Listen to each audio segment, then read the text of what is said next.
Hi, I'm Laurent Niclot, and today I wanted to show you a little bit about sharpening the mini hollowers. So it's not super complicated, but it is something that you have to pay attention to. Sharpening your tools is, as you know, extremely important. If you don't sharpen them enough, they don't work properly and you'll struggle in your turning. If you sharpen them wrong, then you will use them up very quickly. They're very small, so you have to be careful. And if you give it a wrong shape, then you will have issues during your turning. So I want to show you my two ways. There are more ways to sharpen, but the two ways that I like doing is one using the grinder and one using a diamond stone. So I'll show you both ways, and then you can decide what works best for you. A combination of both is usually a very great way to sharpen. Let's go to the grinder and I'll show you how to do the sharpening directly on the grinder. Okay, let's talk about grinding these tools. I'm going to be using a regular stone wheel. It is 120 grit. Use whatever grit and whatever stone you have. If you have a CBN, that works great as well. This is just what I'm comfortable with, but it works on any grinder. So these tools, both the 1/4 inch and the 3/16 are sharpened exactly the same way. I'm going to show you the 1/4 inch because it's a little bit bigger, a little bit easier to see, but it works exactly the same for the straight and for the bent. The bent is slightly more difficult because it's a weird angle, but I'm going to show you on the straight. That's the easiest. So I put a little bit of marker on the edge of that tool. And that black marker is the area that I'm going to sharpen. These tools are really small. You don't want to sharpen them too much, and you don't want to make them too thin or too small. They will break if you do that. So I barely touch the right edge of that tool because that area is never in contact with my wood. And I don't sharpen more than a 1/4 of an inch, maybe even less than a 1/4 of an inch on the left side, because if you go too far, you're going to make them much smaller, much thinner, and they will have a potential to break. Imagine that these are precious metal. You really want to barely remove anything. What you want is to get that little bit of a burr, because it's a scraper, and that's what will actually cut your wood. So notice I took them out of the handle, but you can totally do it with the handle. I just find it more comfortable without the handle. I'm not going to set that table to the angle that I want, although you could if you wanted to. I prefer holding that tool with my hand below. I'll start the grinder, and I will start by working in the middle of that tool, and then I will rotate that tool on itself and use the corner of the grinder on this area, and then use the other corner of the grinder on that area. I try to keep it a nice ogive shape, maybe a fingernail form, and that's it. Let's do it.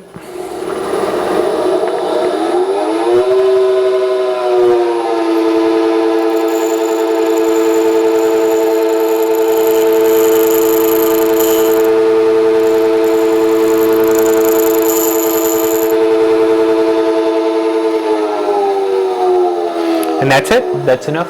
I have a nice little burr.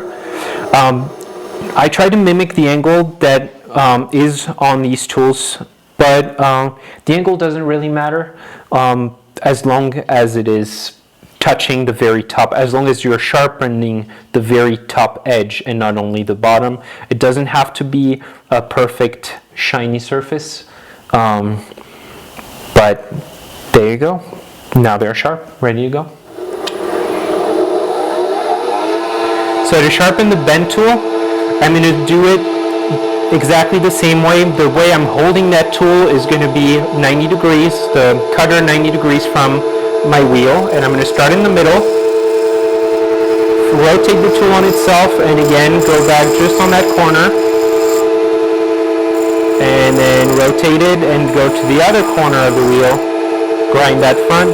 I can see a little bit of a flat that I don't like. So I'm going to go back and just work on that area. If the little bevel that's below, that little area that's removed, if that disappears, I can come back and grind that again. If you don't have that little relief, you will have a hard time getting the very center properly cut on some very narrow form. So it is important to relieve a little bit of material if that disappears. Okay, so now that you know how to sharpen with the grinder, I also want to show you how to sharpen with the diamond stone or water stone. Basically, any honing works. I do this because it makes my tools last longer. Remember, it's very small, so removing less material makes them last a lot longer. Although you still have to use the grinder every once in a while because the honing is not going to be enough to completely sharpen it, or if you bang it, or if it falls on the floor, you will have to go back to the grinder. But so let's start with this, a diamond stone. To use the diamond stone, I usually tuck my elbows against my body, hold my tool in my left hand, and then hold the honing tool in my right hand. I am right-handed, so it might be the opposite for you if you're left-handed. But this is a diamond stone. It doesn't have to be wet. Although you can put water or oil on it if you'd like. I usually use it dry.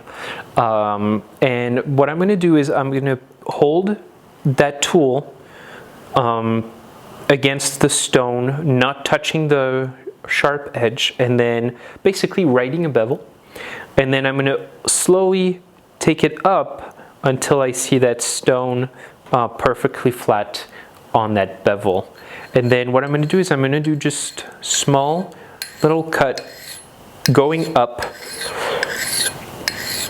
just to create that little bit of a burr. I'm again working only on that black area, which is a little bit more on the left side than on the right side, because this is the area that I'm really going to be using while turning to make it last a little bit longer.